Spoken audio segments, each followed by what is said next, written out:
इनको साधु भेटिए सो दरगाह होए खलास।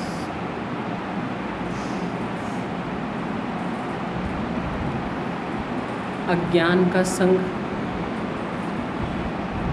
दूसरा द्वैत देखने का परिणाम।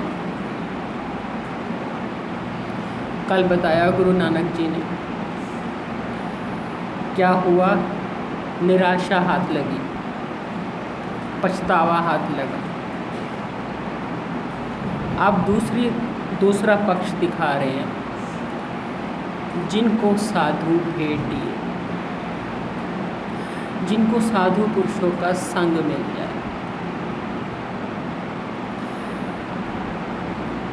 असल में परमात्मा मिलना इतना कठिन नहीं है जितना साधु का मिलना। दुनिया साधु पुरुषों की खोज में भटकती रहती है। हम संतों की जीवनियाँ पढ़ते हैं तो कई संत अपने सच्चे संत की खोज में पता नहीं कितना भटकते हैं। पूज्य बीजी भी पता नहीं कहाँ कहाँ गए, क्या क्या किया, तब जाके उन्हें महाराज जी मिले। आसान नहीं होता संत का मिलना जीवन में, और इतनी आसानी से जितनी आसानी से हम लोगों को मिले, कोई उदाहरण पता नहीं होगा भी कि नहीं। और वो भी ऐसे संत जो ना घर छोड़ना पड़े, ना कुछ संसार छोड़ना पड़े, ना कुछ भी नहीं छोड़ना पड़ा। छोड़ना पड़ा तो जो सच्चाई है वो स्वीकार करने के लिए झूठ छोड़ना पड़ा, और झूठ तो होता ही छोड़ने के लिए। अब उस झूठ में सभी कुछ आ जाता है। तो अब वो कह रहे हैं, जिनको साधु भेटिए सो दरगाह होए खलास। ये जो परिणाम में निराशा लगी, पछतावा लगा, द्वैत देखने के लिए, कर्म कर्तापन के कारण, भोक्तापन के कारण, यदि जीवन में साधु मिल जाता, साधु से भेंट हो जाती, कोई साधु तुम्हें अपना लेता, तुम किसी साधु की शरण में चले जाते, तो तुम्हारी उसकी दरगाह पर ये सब खलास हो जाता। ये निराशा, ये पछतावा, ये ना रहता, सब खलास हो जाता। सो दरगाह होए खलास, खलास हो जाता। क्यों खलास हो जाता? ये ख़त्म क्यों हो जाता? क्योंकि साधु तुम्हें द्वैत देखने वाली जो वृत्ति है, जो द्वैत देखने वाली बुद्धि है, उसको आत्मा रूपी पति को वरण करा देता। और यदि तुम्हारी ये आत्मा रूपी पति को बुद्धि वरण हो जाती तो ये व्यभिचारी ना रहती, ये दूसरा ना देखती, ना दूसरा देखती, ना जम की फांस लगती, ना कर्म का कर्तापन होता। और कर्तापन के कारण ये जो दुखद स्थिति आई कि निराशा हाथ लगी, पछतावा हाथ लगा, शरीर का जीवन ऐसे ही चला गया। कर्म करने में जो स्वतंत्रता मिली थी उसका सदुपयोग नहीं हुआ। जो बुद्धि ने कराया वही कर पाए। बुद्धि को अपने नियंत्रण में देकर के विचार नहीं दे पाए, बुद्धि को परमात्मा से जोड़ नहीं पाए, स्वतंत्रता अपनी का फ़ायदा नहीं उठा पाए। उठाया तो मन की स्वतंत्रता का फ़ायदा उठाया, देह की स्वतंत्रता का फ़ायदा उठाया। वो फ़ायदा नहीं था, उसने नुकसान दिया, निराशा दी, पछतावा दिया। और यदि अपनी स्व की स्वतंत्रता का फ़ायदा उठाते, अपने को जो निज को जो स्वतंत्रता मिली हुई है कि बुद्धि का कहाँ उपयोग करना है, कहाँ नहीं करना है, कहाँ मन का करना है, कहाँ वृत्ति का, चित्त का करना है, कहाँ अहंकार का करना है, अपनी निज की स्वतंत्रता का फ़ायदा उठा करके परमात्मा तुम्हें वरण कर लेता, तुम परमात्मा के हो जाते। इस स्वतंत्रता का फ़ायदा उठाते कि तुम्हें किसका होना है ये तुम अपने आप चयन करते या सोचते कि मैं किसका होना है, तो तुम इस स्वतंत्रता का फ़ायदा उठा लेते। प्रकृति तुम्हें कहाँ ले जा रही है, माया तुम्हें कहाँ ले जा रही है, इंद्रियां तुम्हें कहाँ ले जा रही हैं, उनके हिसाब से जाना स्वतंत्रता का फ़ायदा उठाना नहीं है। अपनी निज की स्वतंत्रता का फ़ायदा उठाना यही है कि परमात्मा मुझे वर्ण कर सकता है और मैं परमात्मा को वर्ण करूं, उसका हो जाऊं, ये मेरी स्वतंत्रता है। शरीर कर्म करता रहे, मन अब शरीर के अनुसार जितनी आवश्यकता है उतना लगाया जाए, बाकी प्रकृति के नियम अनुसार शरीर की यात्रा चले। ये प्रकृति के अधीन है, मैं प्रकृति के अधीन नहीं हूँ, मैं चेतन परमात्मा के अधीन हूँ, मैं उसी की अधीनता स्वीकार करूँ, यही मेरी स्वतंत्रता है। वो मुझे स्वतंत्र बनाता है, क्योंकि साधु के संग से क्या कह रहे हैं, दरगाह होए खलास, उसकी दरगाह पर ये सब खलास हो जाता है। इसलिए क्या कह रहे हैं गुरु नानक जी, करी कृपा प्रभु आपनी, तेरे दर्शन होई प्यास। हे अंतर्यामी परमात्मा, हे सर्वेश्वर परमात्मा, हे सर्वज्ञ परमात्मा, हे हरि, तू मुझ पर ऐसी कृपा कर कि मुझे तेरे दर्शनों की भी प्यास हो, मैं तुझे ही देखना चाहूँ। अब यहाँ पर द्वैत ज्ञान नहीं है, अद्वैत है। इसलिए द्वैत ज्ञानी तो कहेगा मुझे ऐसे परमात्मा दिखाई दें, मुझे परमात्मा दिखाई दें। जैसे बड़े महाराज जी ने पूज्य बीजी महाराज से कहा था, कैसा रब देखना चाहते हो, जो आए और चला जाए, उसका दर्शन करना चाहते हो? तो पूज्य बीजी ने कहा नहीं, मैं ऐसा रब नहीं देखना चाहती जो आए और चला जाए। यहाँ गुरु नानक जी भी कोई परीक्षित परमात्मा को देखने की प्यास नहीं दिखा रहे हैं कि जो आए और चला जाए, दिखे और फिर ओझल हो जाए, फिर हमें चारों तरफ संसार दिखाई दे। और जब हम चारों तरफ संसार देखें तो फिर वही वृत्तियाँ उठेंगी संसारी। गुरु नानक जी कहते हैं मुझे तेरे दर्शन की प्यास है, तू मुझ पर ऐसी कृपा कर कि मुझे तेरे दर्शनों की प्यास हो। तेरे दर्शन की प्यास का मतलब ये नहीं है कि तू मुझे दिखे। देखो, ये नहीं कहा कि परमात्मा तू मुझे दर्शन दे, तू मुझे दिखाई दे, ये कहा कि मुझे तेरे दर्शनों की प्यास हो। कहीं भी गुरु नानक जी ने ये नहीं कहा कि तू मुझे दिखाई दे, मुझे तेरे दर्शन हो। यदि ये कहते कि मुझे तेरे दर्शन हो तो वो द्वैत के दर्शन कहते कि कोई मुझे ऐसे दिखाई दे, मुझे दर्शन हो परमात्मा के। जैसे हम कहते हैं भाई मंदिर जाएं तो भगवान के दर्शन हो, गुरुद्वारे आएँ तो गुरुदेव के दर्शन हो, तो दर्शन करने आते हैं। हम ये नहीं कहते कि मुझे तेरे दर्शनों की प्यास हो, हम कहते हैं दर्शन हो। दर्शन होने के लिए दर्शन जिसके हो उसकी आवश्यकता है, पर जो पहले से ही मौजूद हो उसको देखने के लिए सिर्फ प्यास चाहिए। वस्तु तो है पर प्यास चाहिए। दोनों बातों का फ़र्क समझ रही। मैं दोबारा समझा देती हूँ जिनको नहीं समझ में आया। एक वस्तु आपके पास पहले से ही है, आप उसको देखना चाहते होंगे तो वो आपको दिख जाएगी।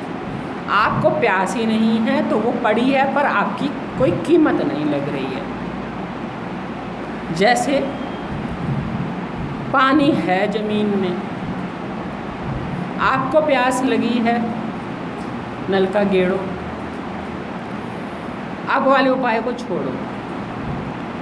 अब वाले उपाय में भी टंकी तो खोलोगे, कुछ तो खोलोगे, पानी तो निकालोगे, घड़े से निकालो, आरओ से निकालो, फ्रिज से निकालो। अब पानी तो घर में मौजूद है। अब आप ये तो नहीं कहोगे मुझे पानी चाहिए, मुझे पानी चाहिए। ये पानी तो पड़ा है, पानी तो पड़ा है घर में। प्यास है तो पी लो। जब वस्तु है तो प्यास वस्तु तो पहले से तुम्हें दे रखी है ना, तुम्हारी प्यास है, उठा के पी लो। बिना प्यास के पानी पड़ा रहे, प्यास ही नहीं लगती, पड़ा रहे, हमारे किस काम का। प्यास की उपयोगिता वस्तु की उपलब्धि होने पर है। वस्तु उपलब्धि ना हो तो वस्तु की आवश्यकता है। यदि वस्तु है ही नहीं तो हम कहेंगे वस्तु मिल जाए, वस्तु मिल जाए, वस्तु मिल जाए, दर्शन हो जाए, दर्शन हो जाए, दर्शन हो जाए। कहीं आप तीर्थ स्थान पे जाओ, आप कहेंगे दर्शन हो जाए, दर्शन हो जाए, दर्शन हो जाए। दर्शन हो जाए कहोगे, ये तो नहीं कहोगे प्यास बड़ी है। दर्शन होने के लिए वो वस्तु दिखनी चाहिए जिसके हम दर्शन करना चाहते हैं। पर यदि वस्तु है चारों तरफ, कहीं ऐसी जगह नहीं है वो नहीं है, तो फिर क्या चाहिए? प्यास। इसलिए गुरु नानक जी ने कहा कि हे राम जी मुझे तेरे दर्शन हो, हे हरि मुझे तेरे दर्शन हो। उन्होंने कहा कर कृपा प्रभु आपनी, तेरे दर्शन होए प्यास। तो ऐसे कृपा कर कि प्रभु अपने में अपना है ना, तू मालिक है, जिसे कल का मालिक है, जगजीवन पुरुष है, तू मेरा जीवन है, तू मेरा मालिक है, तू अपनी कृपा कर, मुझे तेरे दर्शनों की प्यास हो, तू मुझे दर्शन दे। नहीं, दर्शन दे तो मुझे कर्म करना पड़ेगा, दर्शन के लिए उठ के जाना पड़ेगा जहाँ दर्शन होते होंगे। आपको घर से आना पड़ेगा दर्शन के लिए, आपको घर से जाना पड़ेगा मंदिर के लिए, वहाँ कर्म की आवश्यकता है। कर्म से जो वस्तु मिलती है वहाँ वो द्वैत होता है, तो दर्शन के लिए उठ के जाना पड़ेगा, कर्म करना पड़ेगा। कहीं गुरु नानक जी ने नहीं कहा कि तुम्हें कर्म से जो परमात्मा मिले वो दर्शन, उसके दर्शन होंगे तब जब तुम कर्म करोगे, कुछ जाओगे, घर से उठोगे। यहाँ कहा मुझे प्यास दो। आप कहोगे उस दर्शन की भी तो तभी होगी, आपका जो अंधविश्वासी रूढ़ी मन है ना, वो कहेगा उस दर्शन को भी तो हम तब करेंगे जब हमें प्यास हो। मंदिर तो पहले से ही है। प्यास होने पर आप मंदिर में दर्शन हमेशा कर लेते हो, या कपाट बंद हो जाते हैं तो नहीं कर पाते, सूतक होता है तो कर लेते हो। आपकी प्यास क्या हमेशा आपको मंदिर के दर्शन करा देती है? आपकी प्यास क्या आपको गुरुद्वारे में पूज्य बीजी महाराज के हमेशा दर्शन करा देती है? प्यास से क्या हमेशा दर्शन हो जाते हैं द्वैत में, द्वैत वाले परमात्मा के? आपका लॉजिकल मन यदि ये कहता है कि वहाँ भी तो प्यास हो तभी तो दर्शन होते हैं, हम जाएंगे तब जब हमें प्यास होगी, तो आपकी प्यास आपको जरूर दर्शन करा देती है। या कभी कभी दरवाजे भी बंद होते हैं, आप जब उठो जब चल दो तभी दर्शन हो जाते हैं। जब जाओ मंदिर में चले जाओ ऐसा। पर यहाँ तो प्यास है तो दर्शन है, इधर प्यास जाके इधर दर्शन। यदि ऐसा होता तो वो देश काल वाली प्यास, देश काल वाले दर्शन होते ना, इस काल में होंगे, इस देश में होंगे, इस देश में नहीं होंगे, इस काल में नहीं होने के। वो देश काल वाला परमात्मा हो गया, परिचिन हो गया। परिचिन परमात्मा तो देश काल वाला ही होगा। वस्तु परिचिन है तो फिर देश काल परिचिनता तो साथ ही लग गई। जहाँ वस्तु की परिचिनता आई तो देश की परिचिनता भी आ गई, काल की भी परिचिनता आ गई, समय भी निश्चित है, स्थान भी निश्चित है, उसी को तो देश काल परिचिनता कहेंगे। जिसका समय और स्थान निश्चित है क्योंकि वो एक सीमा में है, तो फिर स्थान भी होगा और काल भी होगा। किस काल में होंगे, किस काल में नहीं होंगे, कोई दर्शन हो, कहीं के दर्शन हो, बड़े से बड़े जगह के हो, छोटे से छोटे जगह के हो, काल और देश निश्चित है। यहाँ कहीं भी गुरु नानक जी की किसी भी वाणी में आप मुझे ऐसे दिखा दो कि वो ये कहते हो परमात्मा तो मुझे दर्शन दे। अर्जुन ने भी ये नहीं कहा कि आप मुझे दर्शन दो। मैं आपको किस विधि देखूं, मैं आपको कैसे देखूं, आपका ध्यान कैसे करूं, कहाँ कहाँ करूं, आपको जचता हो तो मुझे बताओ, मैं देखूं कैसे, ध्यान कैसे करूं।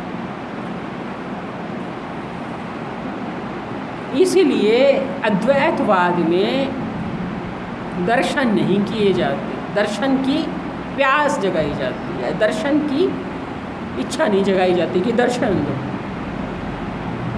जब दर्शन की इच्छा होती है तो वो दृष्टा, मैं दृष्टा होता हूँ और वो दर्शन होते हैं, और वो दर्शन जिसके होते हैं वो दृश्य होता है। और अद्वैत में दर्शन की प्यास होती है, और वो दर्शन की प्यास दृश्य की नहीं होती, दर्शन वृत्ति की नहीं होती, वो दर्शन की प्यास आप रूप से होती है, अद्वैत रूप से होती है, जहाँ पर दर्शन दृश्य दृष्टा त्रिपुटी का लय होता है। शुरुआत दर्शन वृत्ति से होती है, पर दर्शन करने वाला, जिसे सर्वांग योग ने कहा, जो देखे वह कौन है। देखना उसको कैसे, जो देखे वह कौन। समझ रहे हो ना बात? इतना सुन चुके हो, वर्षों से सुन रहे हो, तो इतना तो बारीक बुद्धि होगी। ध्यान दीजिए, मुझे याद है सर्वांग, ये क्या कहते हैं, 12 महा तो हमने पूज्य जी के मुख से सुने ही हैं, लगभग सब सुने हैं। सब तो नहीं मैं कह सकती, एक दो ना सुने हो तो ना सुने हो, सब सुने हैं। लेकिन जैसे उन्होंने बताया मैं उससे अलग नहीं बता रही। पहली बार आपने कितने साल क्या सुना उससे मेरा कोई मतलब नहीं, मेरा मतलब है मेरे गुरुदेव कैसे बताते। एक बात मैं आपसे ये बता दूं कि एक बार वो भजन चल रहा था सत्संग में, कई बार चलता था वो, सब जियों का एको दाता सो मैं विसर न जाए। अब उसका आम अर्थ सब यही निकालेंगे कि सब जीवों का एक दाता है, ये बात मैं विसर न जाऊँ। सब जियों का एको दाता सो मैं विसर न जाऊँ। सब जीवों का एक ही दाता है, मैं ये बात विसर न जाऊँ। पर इसका मतलब ये भी जी ने क्या बताया, यदि किसी को याद हो, उन्होंने कहा सब जीवां दा एको दाता सो मैं, वही मैं रूप से बैठा है, विसर न जाए। ये बात विसर ना जाइए। तुम कोमा यहाँ ना लगाओ, कोमा यहाँ लगेगा। असल में गुरुवाणी में कोमा वगैरह इस्तेमाल नहीं होता, कहीं कोमा वगैरह इस्तेमाल नहीं होते, इसलिए आप डिसाइड नहीं कर सकते कि कौन सी बात कहाँ से चेंज होगी। सिर्फ पूर्ण विराम आते हैं।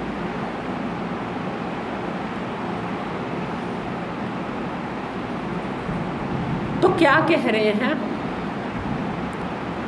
तेरे परमात्मा हे हरि ऐसी ही कृपा कर। हो सकता है कि सिख लोग इसको द्वैत रूप में ही लेते हैं, अद्वैत रूप में ना लेते, पर अद्वैत सिद्धांत है, 100% अद्वैत सिद्धांत।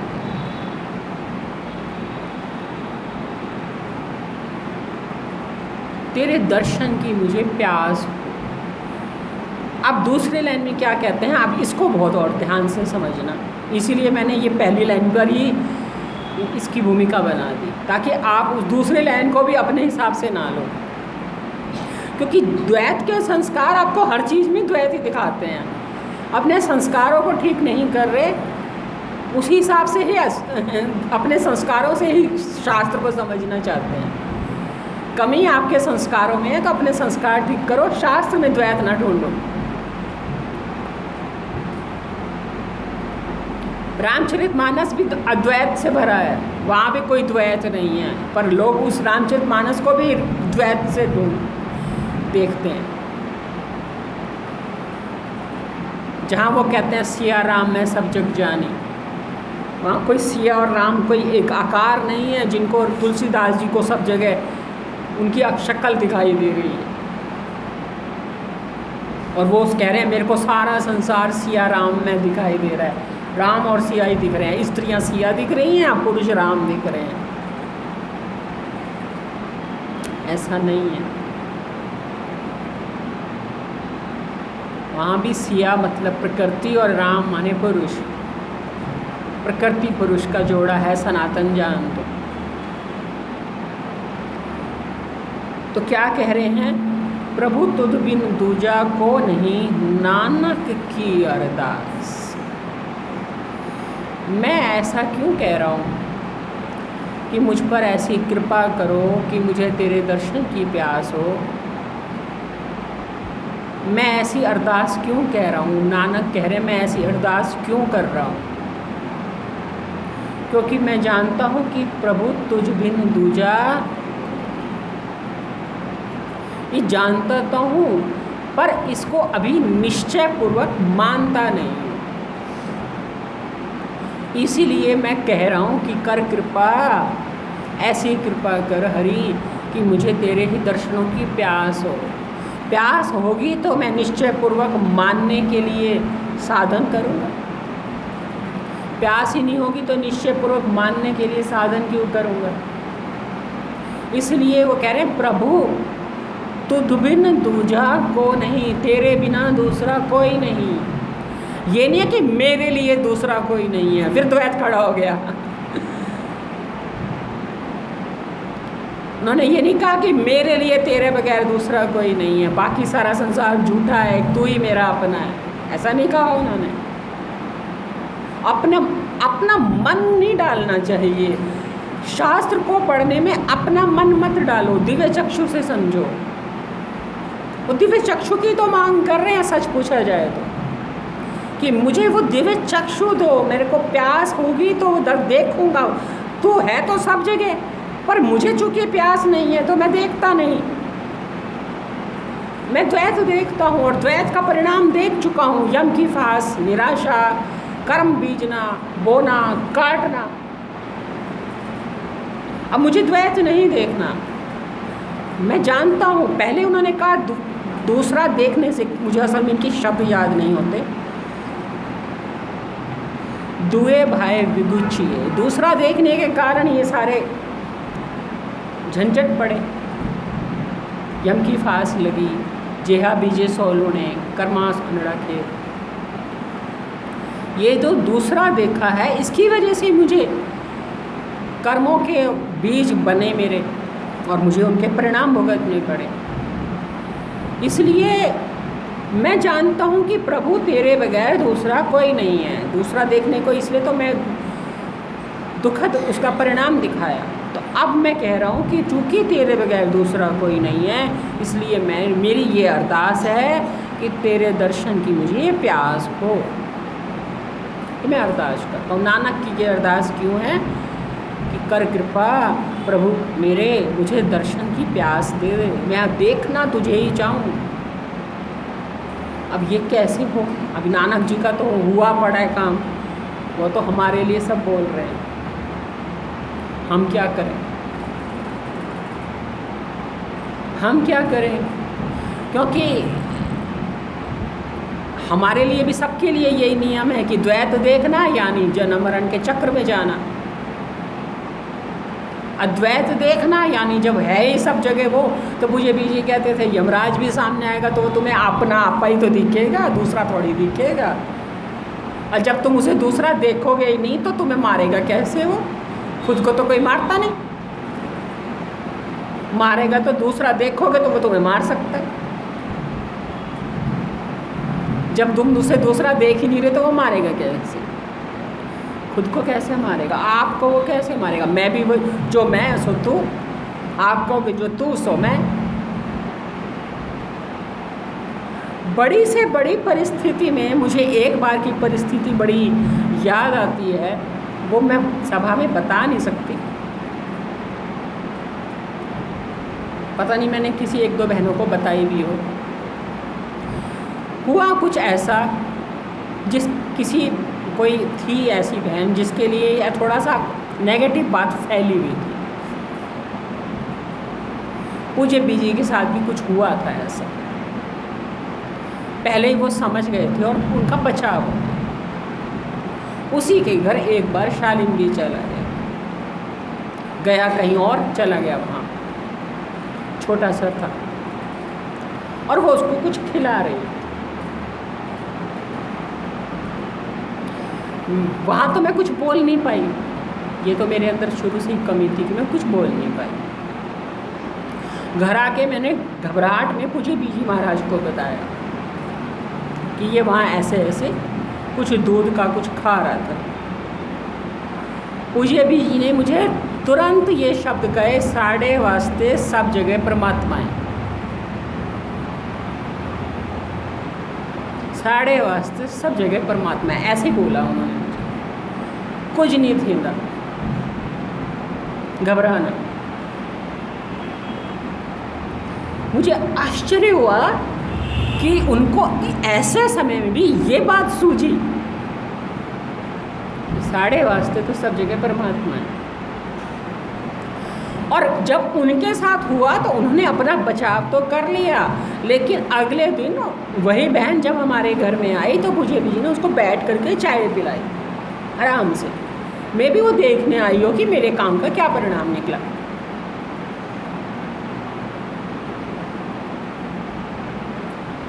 द्वैत देखना ही नहीं। अब ये स्थिति कैसे आई? कैसे आई? आसान तो है नहीं, ये तो सभी मानोगे कि आसान तो है नहीं। कहना और करने में तो बहुत फर्क है। कैसे करी, कैसे कहा, कैसे निकला। मैंने कितनी बार, ये तो मैंने एक बात कही, कितनी बार ही मैंने ऐसे देखा, कोई अपना दुखड़ा रोए, कोई बताए कि मेरे साथ ऐसे हुआ। वो एक ही बात कहते हैं, सब जगह परमात्मा है या तुम्हारे कर्मों का फल है। मैं क्या जानूँ, अपने आप भुगतो, तुम्हारे कर्म है, तुमने बोए हैं तुम काटो, मुझे क्यों बता रहे? कोई निकट से निकट संबंधी हो, वो किसी के दुखड़े नहीं सुनते। शायद तुम लोगों के सुन लेते, संबंधियों के नहीं सुनते। संबंधियों को तो वो ये कह देते अपने कर्म में भुगतो।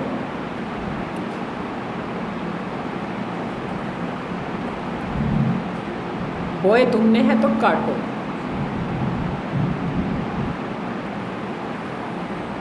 तो कहने का मैं चाहती हूँ कि नानक जी ने तो ये अरदास कर दी। पहली बात तो इतने बैठे हैं, इतने में से घर जाके या घर में कभी कितनों की ये अरदास हुई होगी, कितनों को ये प्यास जागी होगी, कितनों ने कहा होगा हरि मुझे तेरे दर्शन की प्यास है।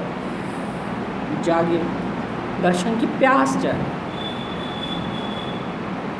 मैं तुझे ही देखना चाहूँ, तुझे ही सुनना चाहूँ। वो एक भजन बोलते हैं ना, वो साधना दीदी, मैंने तुझे सुन लिया तू भी मुझे सुन। अब वो लाइन सिर्फ मुझे याद रहती है, मुझे पूरा तो कुछ ज़्यादा नहीं उसमें। पर मैं ये सोचती हूँ कि तुम घर जा कर के जब जब तुम्हारे अंतःकरण में कुछ चलता हो, तुम कितनी बार अपने आप को कहते होंगे कि अंतर्यामी तुम्हें कह रहा है कि बहुत तेरी तूने अपनी सुन ली, तू मुझे भी तो सुन। तू मेरे आगे अपनी बहुत बातें बताता रहता है, मैंने तेरी सब सुन ली, तू भी तो मुझे सुन, मैं भी तो तुझे बहुत कुछ बताता हूँ, मुझे भी तो सुन।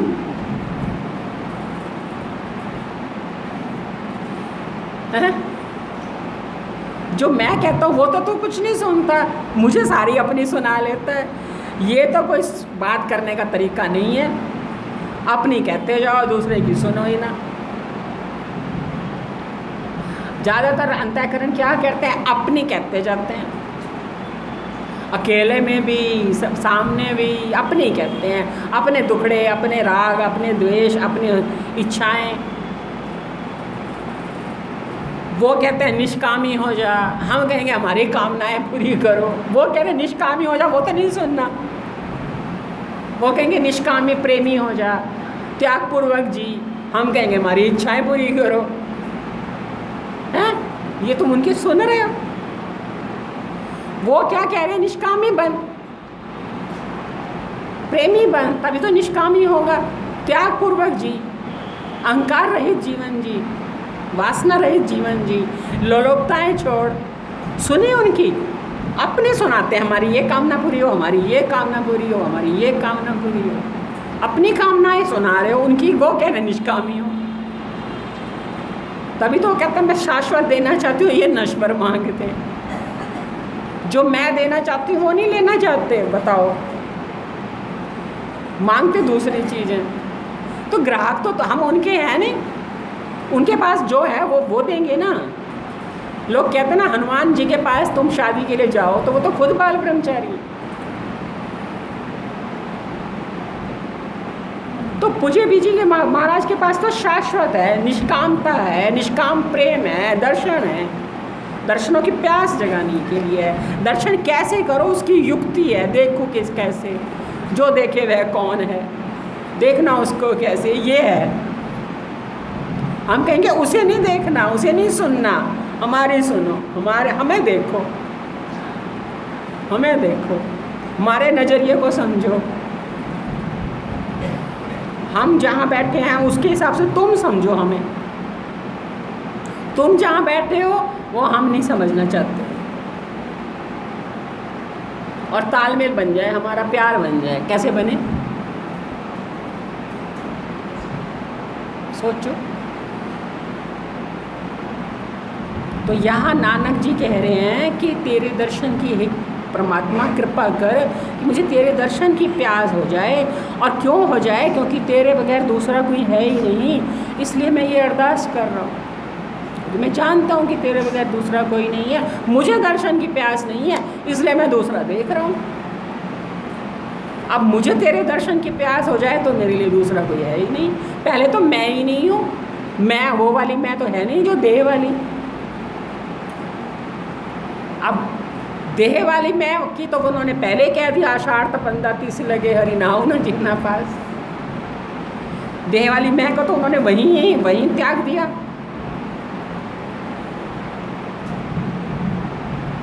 आप कहोगे कोई लाइन तो याद हो जाती है, उसे तो बोल लेते हो, जो लाइन याद नहीं होती तो कहते हो याद नहीं होती। वही होती है, कई इंसान में कमी होती है, कोई हो जाती है कोई नहीं होती। थोड़ा हिंदी से मिलती जुलती लाइन हो तो हो जाती है, थोड़ी ज़्यादा ही पंजाबी हो तो नहीं होती। इसलिए आगे क्या कह रहे हैं? आषाढ़ सुहंदा तिस लगे जिस मन हरे चरण निवास। सारा खेल तो मन का है। यदि मन ही हरि के चरणों में निवास कर जाता, मन ही हरि के चरणों में अपनी जगह बना लेता, वहाँ रहने लग जाता, तो फिर आषाढ़ तो सुहावना हो जाता। देह की तपन से मन को क्या फ़र्क पड़ता? मन वहाँ लग जाता तो उसको देखो। आप बात को थोड़ा अच्छी तरह समझना, ऐसे मत समझना ये प्रैक्टिकल बात नहीं है। ऐसे समझो कि शरीर के प्रति जो सावधान है उसे शरीर के दुख सुख ज़्यादा व्यापते हैं, और जब मन शरीर के प्रति इतना हल्के में है, सावधान है, अपने लक्ष्य के प्रति ज़्यादा सावधान है, तो मन जो है वो परमात्मा से जुड़ना चाहता है, हरि के चरणों से जुड़ना चाहता है, तो उसको तन के दुख सुख से इतना लेना देना नहीं है। ठीक है, अभी गर्मी है, हवा ले लेगा, पेड़ के नीचे बैठ जाएगा, धूप में नहीं बैठेगा। अब गुरु नानक जी के समय तो पंखे नहीं थे, शायद हाथ के भी ना हो, तो धूप में तो वो फिर भी नहीं बैठे होंगे, क्योंकि मुझे आषाढ़ तपंदा तिस लगे मैंने ये लिख दिया तो धूप में बैठ जाता। बैठते तो वो भी पेड़ के नीचे होंगे पर वो शरीर की आवश्यकता है। मन हरि चरण के साथ जिसका जुड़ गया है वो कहते हैं उसके लिए आषाढ़ महीना सुहावना हो गया, क्योंकि मन ऐसे पूजे भी कहते हैं ना कि मसूरी देहरादून जाओ तो ठंडी हवाएं शुरू हो जाती। अब परमात्मा ही ऐसा है जिसकी बात करने में ही इतना सुहावनापन है, सुनने सुनाने में ही सुहावनापन है, उसकी अहेतु की कृपा को मानने में ही इतना सुहावनापन है, उसको मालिक महसूस करने से ही इतना सुहावनापन है, वो अंतर्यामी है, यही सोचने से इतना सुहावना हो जाता है, प्रसन्नता आ जाती है। तो उसके साथ जुड़ के कितनी प्रसन्नता आती होगी, ये प्रसन्नता तो आप व्यक्त कर सकते हो, बता सकते हो भी हाँ प्रसन्नता आती है, पर जुड़ के जो प्रसन्नता आती है उसका तो कोई नाप तोल ही नहीं है। इसलिए वो कह रहे हैं कि मैं ये अरदास इसलिए कर रहा हूँ कि मुझे दूसरा कोई दिखाई ना दे, और मेरे लिए आषाढ़ तब सुहावना हो जाएगा जब मन हरि के चरणों में वास करे। अब मन हरि के चरणों में वास करे, इसके लिए क्या करें? 10 मिनट में आपको कोशिश करती हूँ कि कुछ सूत्र दे पाऊँ, जो भी आप में से करना चाहे। कुछ तरीके बता देती हूँ, जब है समय तो तरीके बता। पहली बात,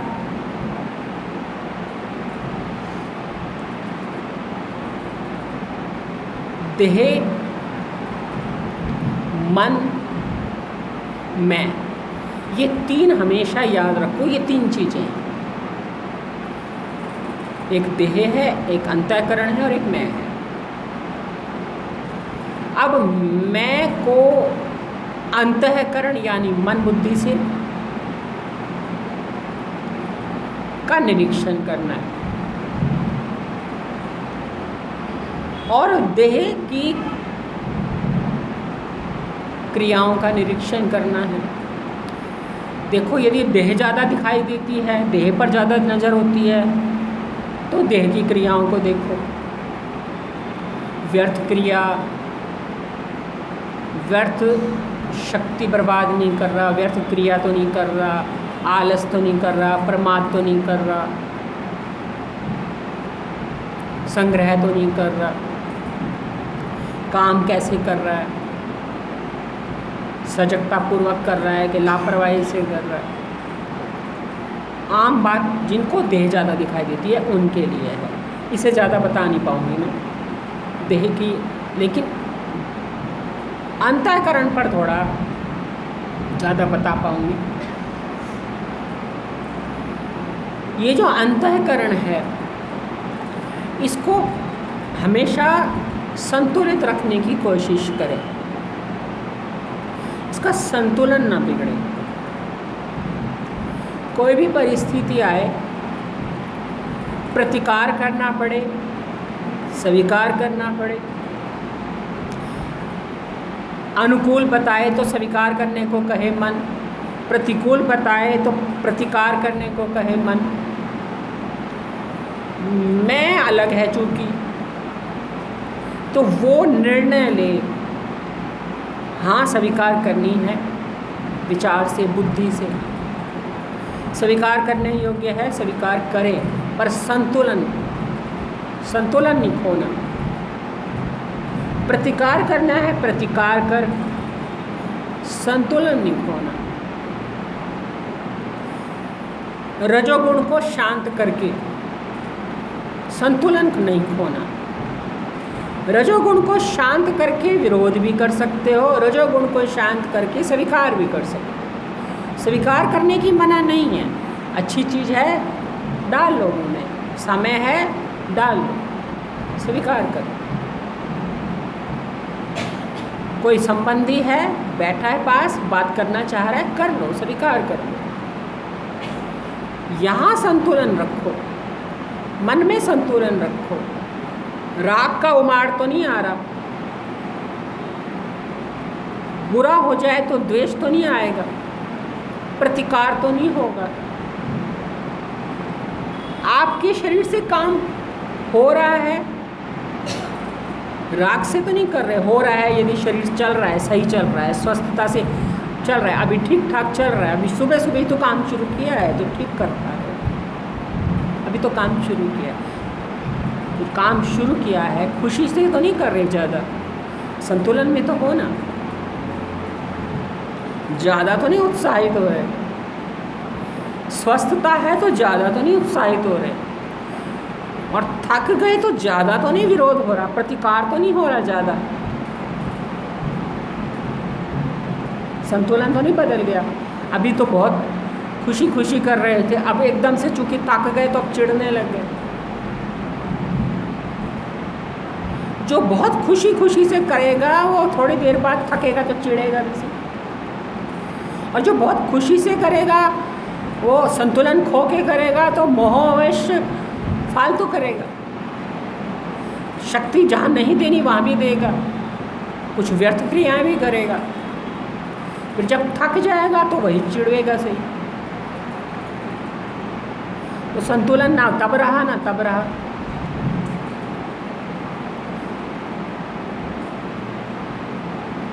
हरि चरणों में जिसको वास करना है उसको पहले अपने आप को संतुलित करना सीखना पड़ेगा। मैं ये संतुलन अपने आप को क्यों बनाए रखना चाहता हूँ, मैं अपने आप को ये संतुलित क्यों कर रहा हूँ, अपने आप को बार बार कहो ये संतुलन मत खो, ये असंतुलन तुझे कुछ बन के बनेगा तो असंतुलन आएगा। राग आएगा, माँ बन गया, पत्नी बन गया, गृहिणी बन गया, घर की मालकिन बन गया, संतुलन तुम्हारा बिगड़ गया। तुम हर पल साधक रहो ना, आत्मा नहीं रह सकते तो साधक तो रहो। गुरु नानक जी ने कहा है कि आषाढ़ तुम्हारा तब सुहावना होगा जब तुम्हारा मन हरि के चरणों में वास करेगा। अब मन यदि रजोगुण प्रधान होगा, सतरजतम सुन रहे हो ना इतने दिन से, रज प्रधान मन होगा तो संतुलन खोता रहेगा। तो संसार में है तभी तो संतुलन खो रहा है। यदि तुम्हारा मन होश में होता तो संतुलन क्यों होता। तो इस संतुलित मन को तुम परमात्मा के साथ जोड़ पाओगे जब संतुलित बना लोगे। अब इस संतुलित मन को कहो तुझे क्या चाहिए, वो कहेगा नहीं मुझे संसार नहीं चाहिए, इसमें तो असंतुलन है। पकड़ने में भी असंतुलन है, छोड़ने की आग्रह में भी असंतुलन है। दोनों तरह के आग्रह में तो असंतुलन है। तो जब मन को तुम इस तरह से बना लोगे, रजोगुण उसका कम कर दोगे, शांत कर दोगे, तो अपने आप ही ये कहेगा मुझे हरि के चरणों में चाहिए, मुझे परमात्मा से प्रेम चाहिए। क्योंकि मन बुद्धि अहंकार बने ही किस लिए हैं, इसी से स्थूलता पाई स्वरूप बोध के लिए। तो खुद बोलेंगे, ये खुद बोलेंगे कि मुझे परमात्मा की बात सुना, मुझे वही करना है जो मेरे गुरुदेव कहते हैं। वो कहते हैं निष्काम हो, मुझे निष्काम ही होना है। मैंने उनके सामने कामनाएं नहीं रखनी है, उनको उन्होंने मेरे आगे अपनी बात रखी है। तो समर्पण ये कहता है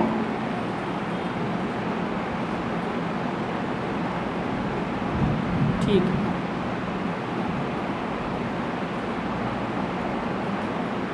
समर्पण ये नहीं कहता कि आप कहते रहो मैं निष्कामी हो, मुझे तो कामनाएं हैं, मेरी तो कामनाएं सुनो। फिर समर्पण क्या है? वो कहते हैं निरंकारी हो, दुनिया चाहती है अहंकारी हो, तो कदर करेंगे, तो ना मिले कदर। इस रास्ते से जब मिले ना मिले, मिल जाए तो ठीक, ना मिले तो ठीक, रास्ता यही ठीक है।